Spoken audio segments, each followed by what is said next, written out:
आदाब, आप देख रहे न्यूज मैक्स और मैं हूं आपके साथ मुनमुन रहमान।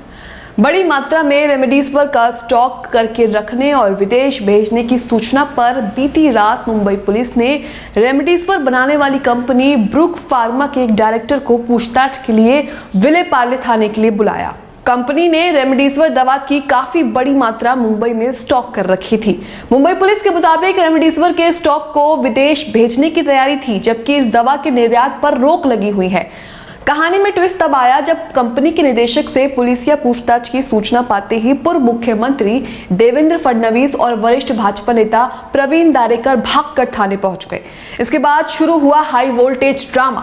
दोनों भाजपा नेताओं ने वहीं थाने में मीडिया को बुलाकर बताया कि दवा पार्टी की महाराष्ट्र इकाई ने मंगाई है, जबकि पुलिस का साफ कहना है कि ये दवा विदेश भेजने की तैयारी थी। हमारे विधान परिषद के विपक्षी नेता प्रवीण दरेकर और विधायक प्रसाद लाड़ ये दमन में गए थे। ब्रुक फार्मा में जाके उन्होंने वहां पर उनको निवेदन किया कि आपका प्रोडक्शन आप महाराष्ट्र को दीजिए। उन्होंने कहा कि प्रोडक्शन कर सकते हैं, लेकिन हमको एक्सपोर्ट का लाइसेंस है, जब तक हमको परमिशन नहीं मिलती तब तक हम ये माल नहीं दे सकते। तो मैंने स्वयं फिर केंद्र सरकार में आदरणीय मनसुख भाई मांडविया जी से बात की। मनसुख भाई मांडविया जी ने उनका टाइप रेड्डीज से कर दिया ताकि उनके लाइसेंस पर ये प्रोडक्शन कर पाए। उसके बाद उनके पास जो कुछ प्रोडक्शन था, हमने उनको कहा कि आप तुरंत महाराष्ट्र के लिए हमको उसको दीजिए।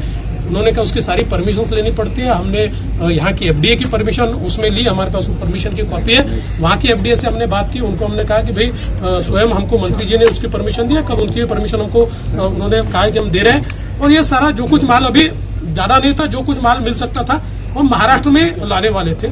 आज दोपहर में हमारे जो एफडीए के मिनिस्टर साहब हैं, उनके पीए ने ओएसडी उन्होंने उनको फोन करके एक प्रकार से धमकी दी कि ऐसे कैसे आप इनको माल दे रहे हो और हमको माल आपने देना चाहिए, इनको कैसे दे रहे हो। और उसके बाद प्रवीण दरेकर जी ने भी उनसे बात की, हमने उसको रिकॉर्ड कर लिया है। तो उसके बाद रात को 9 बजे 10 लोग उनके घर जाते हैं और उसको उठा के लाते हैं यहाँ पर।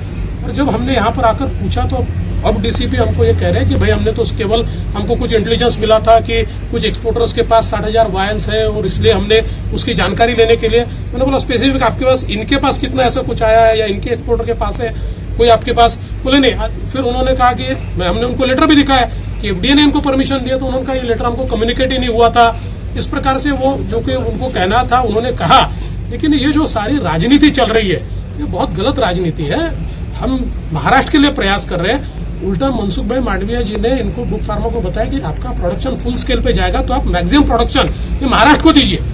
इतना उनके कहने के बाद और उन्होंने हामी भरने के बाद अगर इस प्रकार से उनको प्रताड़ित किया जाता होगा तो मुझे लगता है कि ये तो बहुत गलत बात है। और इसलिए आखिर मैं यहाँ पर आया।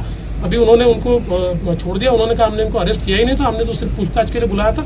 ठीक है, जो भी होगा, लेकिन ये परिस्थिति जिस प्रकार से हुई है गलत है। फडणवीस और दारेकर ने एक बयान में कहा है कि रेमडेसिविर दवा का स्टॉक का वितरण हम राज्य सरकार के जरिए ही कराना चाहते थे। हमने तय किया था कि दवा की पूरी कीमत यानी 4.25 करोड़ रुपए हम ही चुकाएंगे।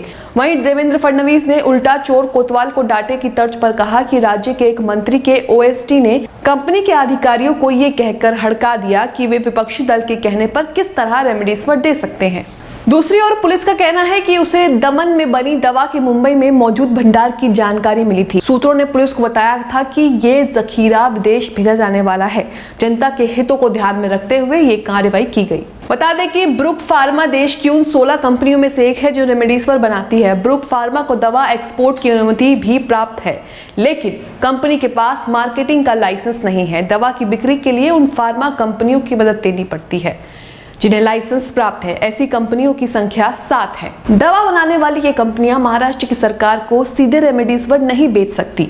अगर ऐसा करती हैं तो उनका लाइसेंस मोदी सरकार कैंसिल कर देगी। वहीं कंपनियों ने भाजपा के नेताओं को कैसे रेमडेसिविर दवाई का बड़ा जखीरा मुहैया करा दिया, ये एक बहुत बड़ा सवाल है। ऐसी ही कुछ और खबरों के लिए न्यूज मैक्स के साथ बने रहे। चैनल को सब्सक्राइब करना ना भूलें और साथ ही बेल आइकॉन को भी जरूर दबाएं। सभी अहम खबरों के लिए न्यूज MX को सब्सक्राइब करें, साथ ही बेल आइकॉन को जरूर दबाएं। लाइक, शेयर, कमेंट करना ना भूलें।